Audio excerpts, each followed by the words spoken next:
Hello दोस्तों, ये YouTube पे मेरा फर्स्ट वीडियो होने वाला है और आज हम लोग समझने वाले हैं त्रिभुज के बारे में।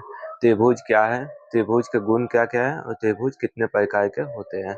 आइए समझते हैं त्रिभुज क्या है। तो त्रिभुज तीन भुजाओं से घिरी एक बंद आकृति है, यानी कि त्रिभुज में कितनी भुजा होती है? तीन भुजा होती है। इसको साइड बोलते हैं, यानी कि भुजा। इसकी संख्या कितनी होती है? तीन होती है, जो कि तीन भुजाओं से घिरी हुई होती है, त्रिभुज होती है। जैसे त्रिभुज ऐसे भी हो सकता है या फिर ऐसे भी हो सकता है, या फिर इसका भुजा छोटा भी हो सकता है, बड़ा भी हो सकता है। जैसा हम मन वैसा हो सकता है, बस तीन भुजाओं से घिरा होना चाहिए और आकृति क्या होना चाहिए? चारों तरफ से बंद होना चाहिए, तो उसको त्रिभुज बोलते हैं। अब इसके बाद आता है त्रिभुज के गुण। त्रिभुज के क्या क्या गुण होते हैं? तो त्रिभुज में टोटल भुजाओं की संख्या तीन होती है। इसको अभी देखें कि त्रिभुज में टोटल भुजाओं की संख्या कितनी होती है? तीन होती है। भुजा बराबर तीन, यानी कि भुजा की संख्या तीन होती है। भुजा को इंग्लिश में क्या बोलते हैं? साइड बोलते हैं। उसके बाद आता है इसमें शेष। शेष क्या होता है? इसके जो ऊपर वाले टॉप है, इसको शेष बोलते हैं। अब शेषों की संख्या कितनी होती है? वो भी तीन ही होती है। अब इसके बाद एंगल यानी कि कोण। कोण की संख्या भी तीन ही होती है। ये जो दिखाई दे रहा है ये क्या है? कोण है। त्रिभुज में टोटल तीन कोण होती है। आइए अब देखते हैं त्रिभुज के प्रकार। त्रिभुज कितने प्रकार के होते हैं? त्रिभुज को दो तरीकों से बांटा जा सकता है। टोटल त्रिभुज 6 प्रकार के होते हैं, तीन भुजा के आधार पर और तीन कोण के आधार पर। देखते हैं पहले भुजा के आधार पर त्रिभुज तीन प्रकार के होते हैं। कौन कौन? पहला होता है समबाहु त्रिभुज। समबाहु मतलब जिसका तीनों भुजा बराबर है, यानी कि इसको क्या बोलते हैं? भुजा।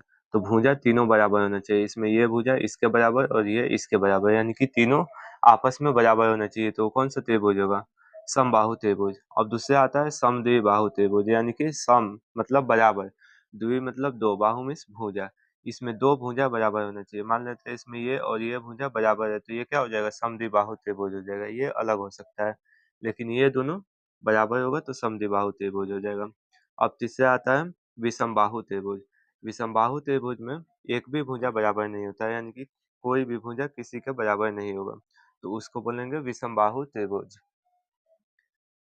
इसके अब कुछ फैक्ट देख लेते हैं, यानी कि तथ्य। जैसे समबाहु त्रिभुज में जब तीनों भुजा बराबर होगा तो आपस में इसका कोण भी अपने आप क्या हो जाएगा? बराबर हो जाएगा। ये समबाहु त्रिभुज में होता है। अब समद्विबाहु त्रिभुज में इसका दो भुजा बराबर होता है, तो इसका दो कोण भी आपस में बराबर हो जाता है।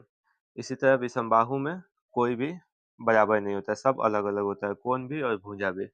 अब ये हो गया भुजा के आधार पर तीन प्रकार के। अब देखते हैं कोण के आधार पर भी तीन प्रकार के त्रिभुज होते हैं। कौन कौन?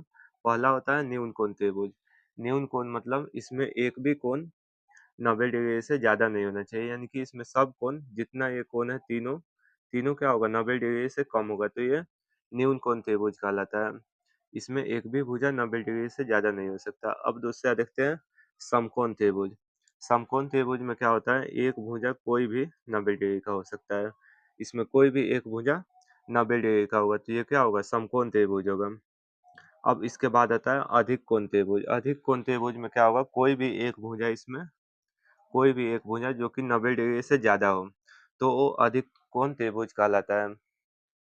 आइए अब समकोण त्रिभुज के भी कुछ फैक्ट को देख लेते हैं। जैसे ये क्या होगा? ये न्यून कोण त्रिभुज है, तो इसमें कोई भी कोण 90 डिग्री से कम होगा, तो ये न्यून कोण त्रिभुज का फैक्ट हो गया। अब दूसरा देखते हैं समकोण त्रिभुज में। समकोण त्रिभुज में क्या होता है? कोई भी एक कोण क्या होता है? 90 डिग्री होता है, यानी कि 90 डिग्री जब ये होगा तो ये दोनों अपने आप 90 से कितना हो जाएगा? कम हो जाएगा। ये 90 डिग्री से हमेशा कम होता है, क्योंकि त्रिभुज का मान, तीनों कोणों का मान कितना होता है? 180 डिग्री होता है। तो 90 ये हो गया तो इसका आधा तो यही हो गया, तो ये क्या होगा? हमेशा इससे कम होगा दोनों। और इसमें एक और होता है, ये समकोण त्रिभुज के सामने वाली भुजा हमेशा क्या होती है? त्रिभुज की सबसे बड़ी भुजा होती है, यानी कि दोनों भुजाओं से हमेशा ये तीसरी भुजा क्या होगी? बड़ी होगी। अब आता है अधिक कोण त्रिभुज। इसमें एक कोण यदि 90 डिग्री से ज्यादा है, तो इसमें ये दोनों क्या होगा? हमेशा 90 डिग्री से कम ही होगा। त्रिभुज के बाद अगले वीडियो में हम लोग समझेंगे कि चतुर्भुज क्या होता है और चतुर्भुज के गुण क्या क्या होते हैं और चतुर्भुज कितने प्रकार के होते हैं।